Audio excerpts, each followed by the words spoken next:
Bonsoir, bonsoir, bonjour, c'est Congo News 24. Bande Konangai, comme toujours avant de commencer notre émission, nous disons merci à Dieu, nous disons merci à nos chers abonnés qui nous suivent partout dans le monde et en République démocratique du Congo. Soyez les bienvenus, Bande Konangai, une émission Nabiso. À la une, Tokobanda premier point, Bande Konangai, avec aide d'urgence aux États-Unis bapesi na bandeko nyonso oya population ya Kivu $400,000 bandeko vraiment ba américain baza sima fachi. Alors toko développer ensemble et puis toko yoka lisusu évacuation ndene zo salama ndeni batu bazo quitter ba place ebele donc et ça va pour te décider à premier point. Alors, tu vas développer ensemble. Deuxième point, Bande Konangai. Juge Adler, a indécis Bande Konanga a commis lettre officielle. Alors, sur le patrimoine des ministres de Ilunga, va déclarer te Bandeko, va bimina gouvernement, le kola ba sala ki djama yuya, et belé djama bendani, sans qu'on déclare. Alors, et yindeli bango, tu vas développer ensemble, Bande Konanga.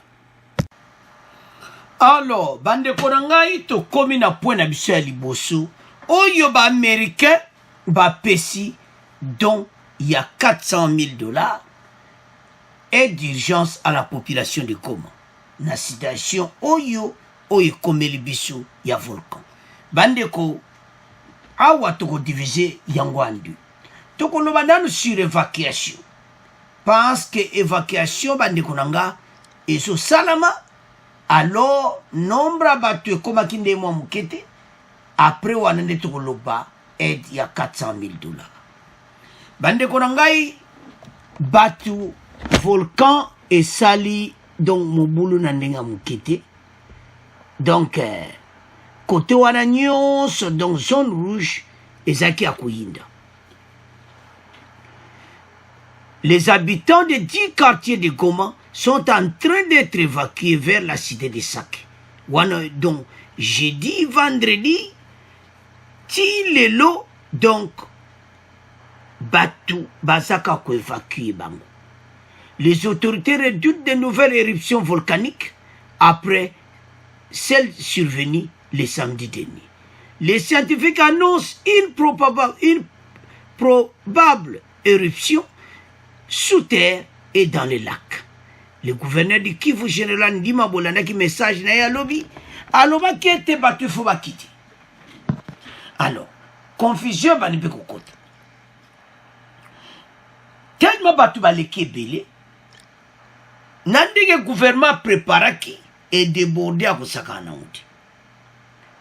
Alors, et comme il a la crise mokoboui, bandeko ezo sala pasi. Bandeko penna donc bazo déplacé en masse. Bazo kende côté ba ebisi bango. Mais entre-temps, bamusu bazo batu bandeko bamusu balobete bazonga. Alors, situation eza pena claire. Côté wana bamusu ba juba décision na ba ya au Katsa Rwanda. Donc, ils ont ça, à partir de Michel, donc ça continue. Donc, on peut se donner des informations chaque jour. Alors, si on a le nombre abattu, ça tellement ébélé. La ville de Goma, le à peu près 1,5 million habitants. Et côté nombre abattu. Alors, population abattu, elle va dégager. Et à quoi l'écart? 4,000 mais 5,000 quartier wana to ya kusaka na muti. Alors bango faut bakende mais gouvernement sala kinyonso mais nombre eza kusaka nati toyo kamo ba détail o makambo eleka ki lobby na leona tongo bongo to continuer mission na biso parce que bozo mona nombre battu eza kusaka na muti ba bisake. Et ça, côté batindi bango, ça, nombre de gens qui na saké donc basé béni. Donc, gouvernement, pour le moment, azo sala tout a dégagé mon côté belé. Mais toyeba qu'il y a une crise maintenant. Et je salam. Mais gouvernement je salé fort. Mais toyo kana nous extrait oyo. Bon to continuer mission na biso. Dario Tedesco, un volcanologue de renommée internationale, s'est aussi exprimé sur l'éruption du volcan Nyiragongo. Il salue la décision d'évacuer une bonne partie de la population de Goma prise par le gouverneur militaire. Il nous parle ici des leçons à tirer de l'éruption de 2002. Dario Tedesco est interrogé par Alain Irong. D'abord, il faut avoir un plan de contingence actualisé au maximum, un plan d'évacuation actualisé, savoir exactement où amener les gens, comment les amener et comment s'occuper d'eux. Donc, vivre, tente, tout ce que c'est première nécessité. Donc, il faut savoir combien de gens iront à droite, combien de gens iront à gauche, ça veut dire à l'est, si on va vers le Rwanda, à l'ouest, si on va vers Sake ou dans d'autres endroits. À Mouchaki, je me souviens que c'était un des endroits. Peu loin, comment les transporter? Donc, il faut tout avoir sous la main, mais surtout, il faut que les gens soient éduqués, informés. C'est l'information qui manque, à mon avis, qui a manqué maintenant. Un peu d'information aurait été sans doute mieux. Mais c'est vrai qu'on était pris au dépourvu, donc c'est normal aussi cela. Mais justement, pour éviter cela, il faut travailler avant, quand il ne se passe rien, quand la situation est calme.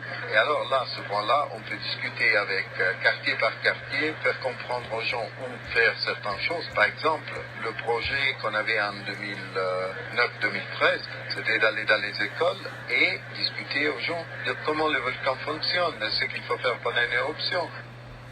Je rappelle que vous êtes député provincial élu de Lubero Nord Kivu et vice-président de l'Assemblée provinciale de la même province. Vous êtes vous-même concerné, n'est-ce pas, par cette évacuation. Dites-nous comment s'organise concrètement cette évacuation. Est-ce par bateau, par route ou par avion? Bon, je note d'abord l'information sur la nécessité de l'évacuation a été donnée tard dans la nuit. La population de Goma a été déjà en train de sommeiller et que donc c'est le matin finalement qu'on se rend compte que le gouverneur de province a pris des mesures appelant la population de Goma à évacuer dans un certain nombre de quartiers. C'est dire que la population n'a pas eu d'informations à temps utile pour lui permettre de prendre des dispositions afin de mieux coordonner cette évacuation. Vous voulez dire par là que vous avez été surpris par cette décision. Pourtant, avec l'évolution, n'est-ce pas, de la situation, il y a beaucoup d'experts qui prédisaient déjà cette probabilité.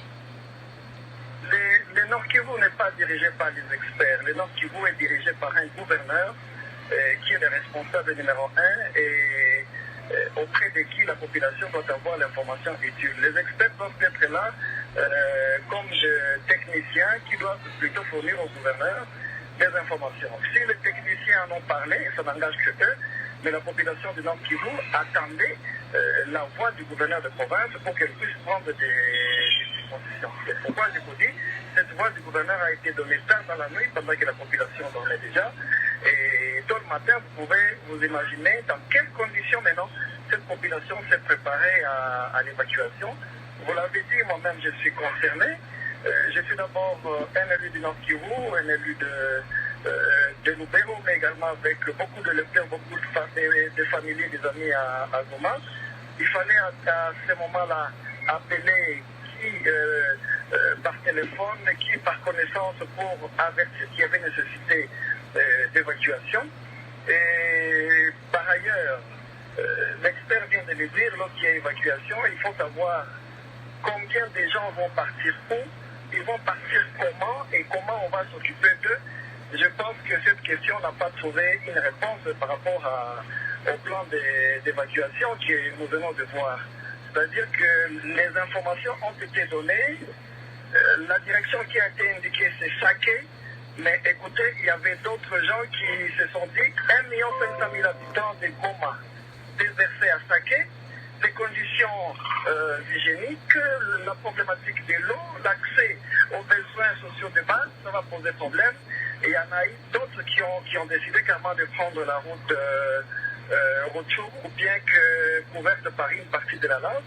Et j'ai eu le plaisir d'accompagner une foule des gens qui quittaient Goma, qui se dirigeaient vers Rutshuru, d'autres voulant rejoindre Lubero, Beni, Butembo. Mais c'était de manière spontanée. J'aurais bien voulu voir, par exemple, le bus de l'État être mis à la disposition de la population pour l'évacuation. Ça n'a pas été le cas. Et je m'inquiète beaucoup parce que les familles d'accueil que nous avons jusque-là, la plupart, c'est des familles d'accueil qui avaient déjà de déplacés à la suite de l'insécurité que nous vivons chaque jour. Plusieurs milliers de personnes maintenant se trouvent être encore déplacées. Les familles d'accueil n'ont pas été conditionnées, n'ont pas été préparées pour subvenir à l'aide des déplacés. Donc je me dis que toute cette population qui se trouve déplacée maintenant va passer des moments très très difficiles. C'est pourquoi je pense qu'il est très très urgent de faire déjà l'appel à la solidarité nationale et internationale afin de venir en aide à toutes les populations dans les massifs Siasake, à Rutshuru, à Lubero, à Beni, qui se trouvent être déplacés par le fait de l'éruption volcanique à Goma. Alors, bandeko nanga tolandi biso nyonso wana. Tolandi na expert o asolaki liboso ke toyeba so totinda bato baokende combien et tout ça. Eloko tolobeza nini na RDC bato eza na bato ebele baza penza epesaka pasi. Parce que l'État kosala makambo nyonso. Mais mutu o aza place wana o azosala mosala wana esi azosala ngo bien. Parce que zomona ki ya population zo souffrir pe. Makambo nyonso ba arrangeaki eske esalami. Makambo nyonso Patrick Muyaya lobaki. Donc il faut to bondela mi mpona mboka na biso. Parce que ezana bandeko musu ba mauvaise volonté. Bazawana bandeko ezetumba o eza oyo kaka suka na situation moko don faci devant un défi moko makasi. To comprendre que tozana ba problème ya sécurité na est état de siège kaka bani masole ke kitoko mbala moko volcan bimi. Donc soko zotalo zomona kame comment oyo faci alobi l'air est grave mais tokozwa contrôle na bandeko eza pasi tolandi wana biso nyonso. Comment batu baza donc neti wana député à Lubero nega expliqué que à lui-même expert alobi toyeba nombre batu baza combien. Ah na kati wana okomwana batu musu donc bandeko ezosala pasi mboka na biso. Oyo kaka grand travail oyo pomboka oyo etelema. Quelle situation boya? Batu baza préparé te bandakala. Bandiko zama kamo salama lelo te boyo ke expert na lobby. Il fallait batang sabatu tina be école. Ya oto yaka na be mission bandiko to landaka. Do bakabila babomala bomboka ba détruisa na bango. Fatia yi akuti na problème insécurité. Parce que les leçons insécurité ça bana ba kotanga na école nigini. Mais batin ba vandi pendant les 18 ans, ils n'ont rien fait. Kaka makelele. Expert lobby, il fallait bana ba yekolango na école. Au cas ya volcan ou partir et l'on y boko sala na kata ndaku tant ba pesi alerte et l'on y boko sala. Donc mutu nyonso aza préparé na yango. Na ba famille, c'est ça comme ça pays se a développé makambo ko salam. Mais notre pays ezalaki na kati ya ténèbres pendant 18 ans. Mais na fatia za na problème. Ba de nganga za sérieux. Ka oyo nzambe na ye akusunga yango. Mais eza défi moko kusakana muti. Parce que mene ko lobama oh kuna koloba voilà oh ekoloba manandenge ya mabe mais mutu moko te akolinga makambo za kito dans notre pays makambo na bo salami eloni ba olinga makambo mabe aggrave salama Fachi, bah problème est beaucoup comme ça, Fachi a sal moussala bien et tout ça. C'est ça pays na bisou. Mais ma kamutan ou zalaka bien on ne parle pas. Mais là tout ça un dossier mon nene bouilli. Parce que ça sérieux. Parce déjà la source. Déjà zalaka ko beba po ministre de recherche scientifique a bebisa ne makam. Ah bon ça te? Pas ministre à PPRD ou Bakotaka, non, ça passe. Et maintenant, le gouvernement du contrôle, maintenant, il y a observatoire volcanique à Goma. Le gouvernement, il y a moi comme tam sa makambo. Il y a on va donner au bimi. Mais, ils ont qui attendent un contrôle mon côté. Donc, bateau, il y a un pouvoir pendant les 18 ans. Ils n'ont rien fait pour ces pays. Fachi avec un pays moko par terre, il n'y a rien, il cherche comment. Fachi a maillé le pénal, il a maillé le silimutu. Et je salaire passe en tant que président de la République. Comment on a battu, nous avons une photo à tout ce bateau, bazana place moko. Donc, la place de pointe au bâti, moussou bâti on a une église, moussou bâti on a une école, la place donc. Les conditions. Mais, Nzamba la kate, États-Unis, balinga fache échoué. Va payer $400,000 aide d'urgence à la population de Goma. Yango mona place yonde siko mbongo ye, boko mona bami yibi bafungoli mesu deja. Yana na mona bato bazaba vrai bandoki ya RDC. Bato baliaka bambongo. Peuple azo souffrir boy. Mbongo ye aba sinistre. $400,000. Kaka lelo. Nan koute komi la trésor public. Ba ministre wane bele ba wuti ba kote a PPRD. Bate bele wana ba bana ba nevre man ko beta ba kop na mona $400,000. Mais boya ba ok prison. Fachi diaza na colère situation oyo. Mutu wako sa musane malamu ti. Tozoe sa peuple. Boloba. Ke loko boy salamiti. Bo dénoncer. Parce que le gouvernement a posé quoi aider. Mais les leaders baza sur place baza on dirait ba infiltré. On dirait baza ba corrompu.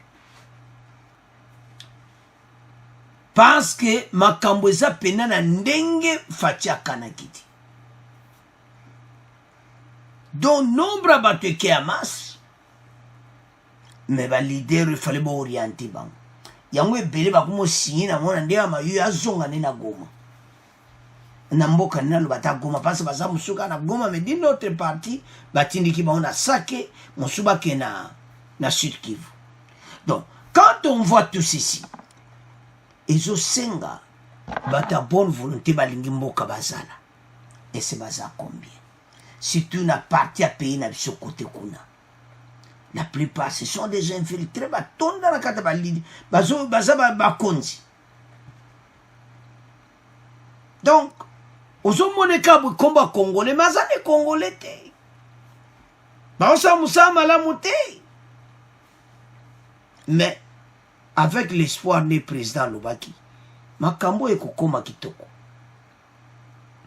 Le gouvernement américain vient de débloquer $400,000 supplémentaires pour accroître la première phase d'aide d'urgence pour les communautés touchées par l'éruption de Nyiragongo en RDC. Au Nord Kivu, l'éruption de Nyiragongo le 22 mai et les découlées de lave qui s'en sont suivis ont détruit plusieurs villages situés au nord de Goma. Bamboka eza détruit. Bambongo nyonso wana Fachi aza président moko akosalela yango proprement. Mais kaka batu oyo ba ministre bazo diriger makambo oyo n'a pas confiance de. Parce que eza les mêmes ministres aza na recherche scientifique sikoyo na aide humanitaire na éviter soki nani aza pour le moment. Ceux qui voyaient comme des gens à Moutou. Moutou a une aide humanitaire. ministre wana 400 000 yango wana ye toyebi te nana aza na service social et humanitaire 400 000 $ akende baede bato batonga bandako na bango bato wana bazonga mino libanda ke tozwaki deka gouvernement aide biso. C'est ça. Pense que les leaders congolais, surtout bo bazo diriger na ba place ba Goma wana, balinga ba vimisa ba poche na bango. Mbongo oyo ye pona ba sinistri. Tozo bele lango déjà en avance, ndeko place oza na Goma loba mbongo ye. Na mikole koya bobongisa ba quartier na biso. Eza no makambo kene gauche droite ti. 400 000 $ sur Batouana nyoso 3000 bateaux, à peu près 4000 bateaux, 400 000 $ et koko et demakamobele ko bongsa me banda kuna bango. Mais problème se pose. Est-ce que le ministre ou azota la service humanitaire de 400 000 $ ko kota kuna? Et c'est missionnaire ko ya rouge te. Missionnaire comme Kakabou ko fungoli m'a mis ce 400 000 $. Je vais prendre donc à bandir ma projet et ça ko sala yango ce qui va juillet ba me moi mutumo directement makala. To sito lembi bango ba to ça la confiance à batwana te. Na yebite ce qui service humanitaire nanyaza mais ce qui bon moni kaza muta FCC. Tala bo fungola miso. Ce n'est pas possible. Les estimations actuelles de la vérité de la crise, avancées par l'ambassade des États-Unis, indiquent que le volcan a tué 32 personnes. Kawana, déjà l'État Zokundabatuan. Causé la disparition de 40 autres, 40 Batoubaza portés disparus. Détruit plus de 3600 maisons. De 3600 maisons, dont va débloquer ba montant, ba tonga, banda kouana. Mbongo angwane yi. 4 centres de santé et 6 écoles séparées des familles et déplacé des milliers de familles congolaises. Parce que les Américains va payer ces années d'avance, va tendre bossa misala. Je sais que va kobaksa les sous. Si koyo moi mbongo bandeko na ngai na gouvernement kala mbongo ko sale logote mais na gouvernement oyo tous un espoir était ko salama ba ministre ba ko salama bandeko ba ministre lunga la majorité bazaki bata FCC PPRD boyo ka oyo yindeli bango toujours na deuxième partie. Batiki musala ba déclarer makambo na bangoti. Alors ebele ba okanga makalata mas mais toujours na deuxième point. Eza somo bandeko nanga. Avance. Mbongo yo 400 000 et kusunga. En outre, l'éruption a sérieusement endommagé une canalisation d'eau importante affectant de ce fait plus de 500 000 habitants de Goma, informe la représentante de la diplomatie américaine à RDC. Babi Mai, les salami Mai causé des eaux dans Osaka na monté et bébé si ba pomba bani na régie des eaux, donc ba Mai peneza mobulu. Donc ba mbongo oyo ba aider numéro 1 ba le basa na makamba Mai. Mai ba rétablir Mai le plus tôt possible côté wana nyonso. Tabato ko zonga na bandako na bango mai ezala. Et puis ba construction ba maison ezala. Ba kamwe beli ba américain bandimi chipo nyonso. Problème na biso ezaki. Bao ba ko sala misala wana, il faut sama lu konde ata la ministre wana bien asala musala propre. Pour peuple, il faut yeba yango ki ba pesi 400 000 $ ezama kamusuti. Ezaka pona bango. C'est bien écrit. ils ont débloqué 400 000 $ supplémentaires. Non, bah, Pesaki. Donc, bah, si bah, Pesaki déjà, pour accroître la première phase d'aide d'urgence pour les communautés touchées. Donc, bah, si bah, Pesaki pas sur ça supplémentaire. Pambongo, bah, Pesiboui. Boussala, Moussala. Peuple a souffert. Ce peuple a souffert, relaxé. Boussala, Moussala, bien té. Ministre, une fois, elle interpellé, et puis, va kangaï. Akene makala. Parce que peuple oyo azana souffrance, azana besoin ya aide. Ndeto landi wana. Bande konangai, situation eza pena mobulu, mais tutia bande konyonso na maboko na nzambe. Situation ena moment moko état de siège, otolinga tolongola banguna o be infiltrer batondi na est, mais tala makambo yeli biso. Mais avec notre Dieu, fachi ako vaincre, fachi ako sala musala oyo ekokoma histoire. Alors bande konanga to tiki premier point na bino, to komo kena deuxième point. Alors bande konangai to komi na deuxième point, cour a initié cour de cassation sur le patrimoine des ministres Idia Ilunga. Avocat général près de la cour de cassation et l'air bande konanga. Boyebi kazaki na matiti. Promotion. Donc, avocat général près de la cour de cassation. Et ça ya kuinda et si yindi na émission. Le koulou nan cravate bazaka ka ebeli. Yango l'air moka so kotika o talika boye. Le koulou nan cravate ba osa masolo. Mais je ne comprends pas. Batu oyo. L'air ba yaka na gouvernement. Et moso na vandi na tali gauche na tali droite et mon autre va commenter mais batu il faut pas kanga biloko na bango bandeko eloko eza grave eza que FCC le basanga na cash la majorité va ministre bazai bata FCC et puis ba yebisa ki bango clé ba signa ki décharge. Ils ont signé qu'il faut pas déclarer mbongo bobo donne à bien à cause de 1000 $, tout ça, et puis va déclarer bien avant. Avance. L'avocat général près de la cour de cassation, qui est sous la Betty Kayeye Adler, c'est rendu d'un courrier envoyé au président de la Cour constitutionnelle pour lui signaler qu'il désirait obtenir la déclaration de patrimoine de tous les membres du gouvernement sortant de Sylvestre Ilunkamba à l'entrée et au sortie de leur mandat. Et ça y a kuyinda et si yindi l'émission. Bandeko Adler a sa décision, soit une décision à jouer. Yimtabwaga ma caméra na makala. Yemtaza maintenant avocat général près de la cour de cassation. Que ça canate. Promotion. Après que ça là un bon boulot.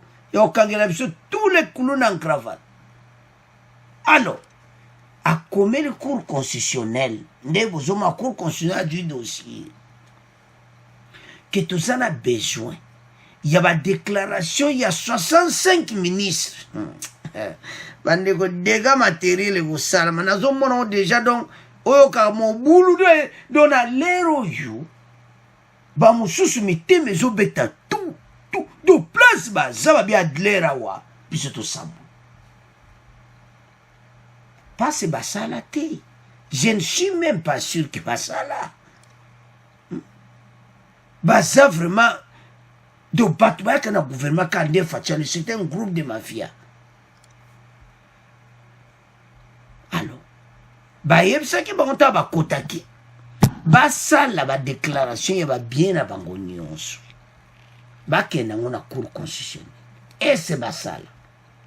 C'est ça la question qu'on se pose. L'air ba bimi koute se ban ba saliti. Donc c'est dire l'air ba bimi le quoi ba saliti.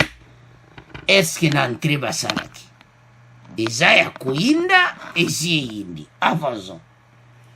L'avocat général rappelle l'article 99 de la Constitution qui prévoit que, avant leur entrée en fonction à l'expiration de celle-ci, le président de la République et les membres du gouvernement sont tenus de déposer devant la Cour constitutionnelle la déclaration écrite de leur patrimoine familial énumérant leurs biens meubles, y compris actions, parts sociales, obligations, autres valeurs, comptes en banque, les biens immeubles, y compris terrains non bâtis,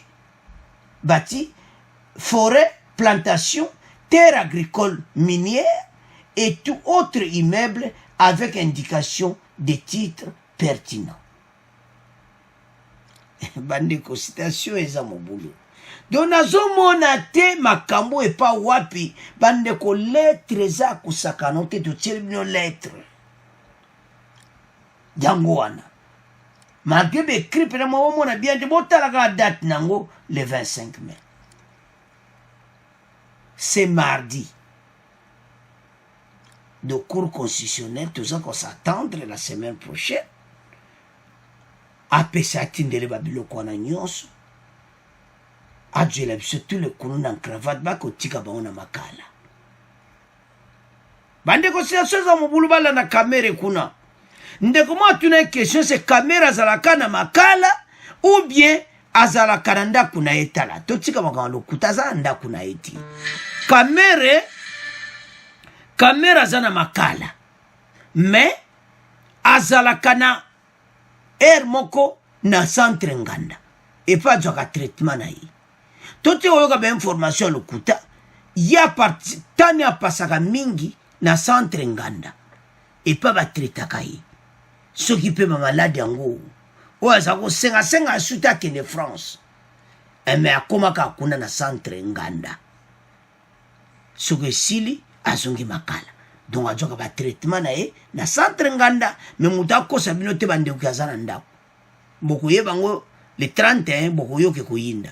Mais wana eze mission lundi tango toko yoka ba décider pona ye. Avançons. Bandeko bat ministre otaba kotaki, ils n'ont rien déclaré. Si je vois bien, bon. Le souper va déclarer qu'il a bango. Mais pourquoi n'a sorti?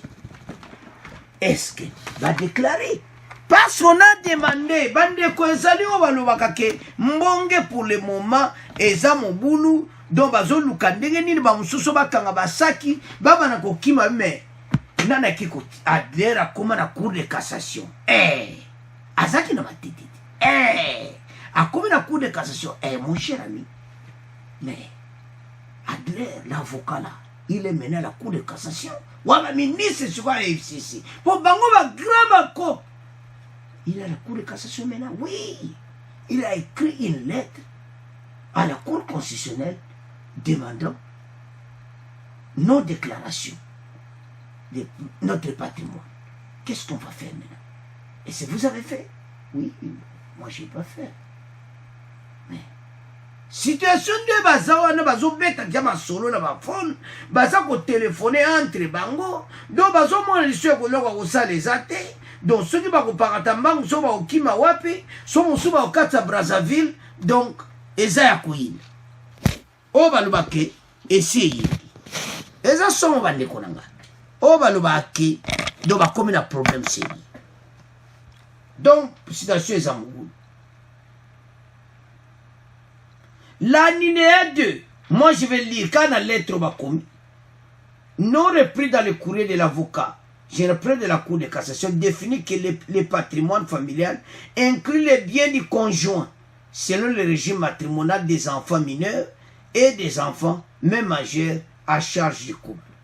C'est-à-dire, n'a pas bien ya bana na bango. Oyi point basenga ba bien na ya bana.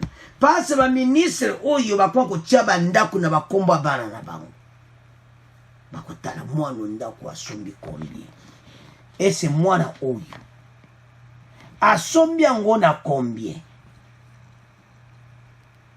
Bande ko citation est grave. o balobaka l'heure est grave eyindi situation eza mobulu nde pour le moment baministre elunga nde bozomona bango wana bero oyo batelefone eza kobetama bandeko la lettre a été rendue officielle nde baza wana basi bazwaki communication. L'article prévoit encore que dans les 30 jours suivant la fin des fonctions, faute de cette déclaration, en cas de déclaration frauduleuse ou de soupçons d'enrichissement, sans cause, la Cour constitutionnelle ou la Cour de cassation est saisie selon les cas. Boyoki. Sikoyo. Bana bamba longo. 30 jours ici l'équité. Bande considération za mobulu. Nde bozo mona wana.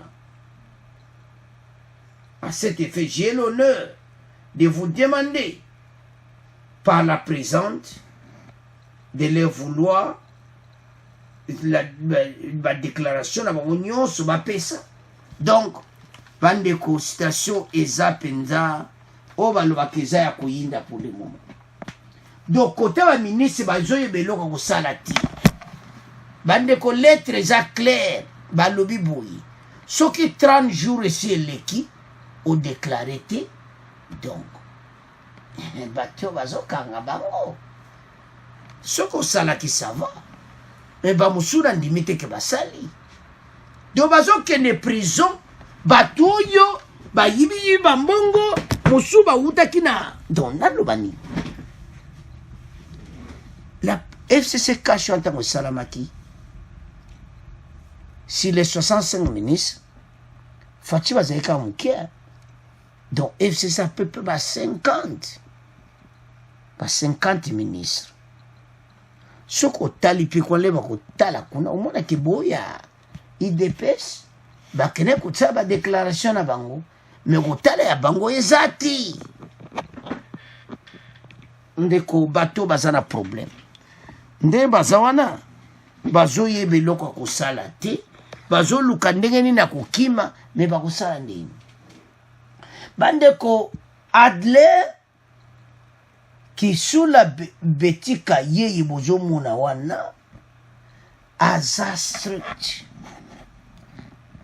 bato totanga na ba nini ebele bato tu bakende kosamba le azaki na matiti bato base retrouva na makala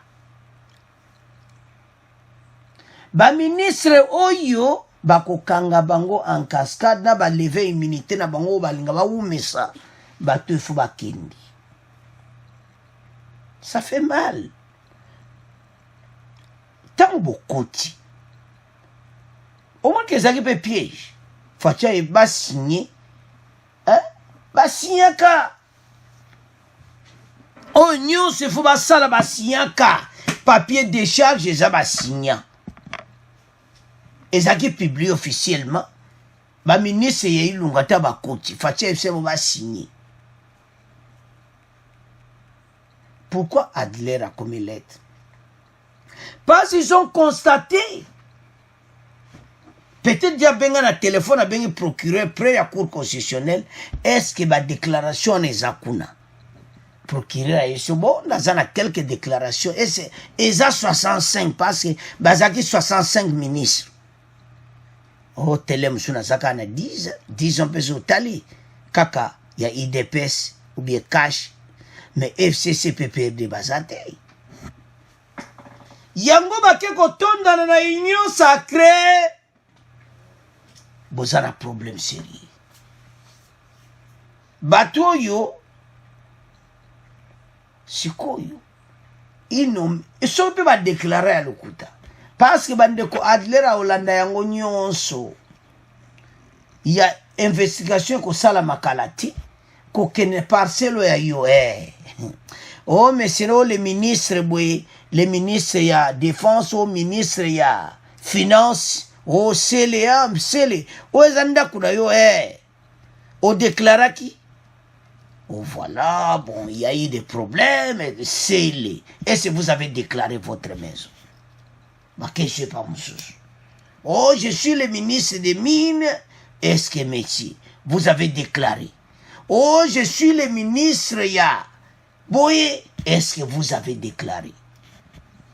Bande ko yela bango ngai.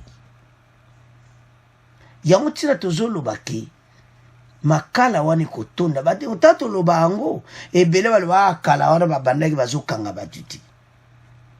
Bato nyonso baza na Assemblée nationale bakozation na moyen ya kofreiner ba immunité ti.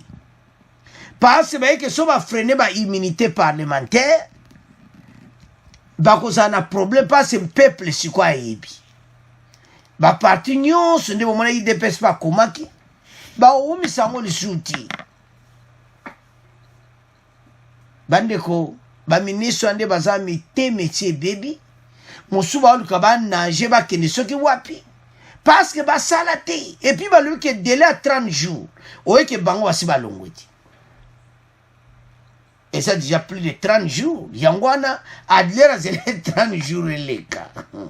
Pose des ne disikoso ke botika. Procurer la cour constitutionnelle mais non.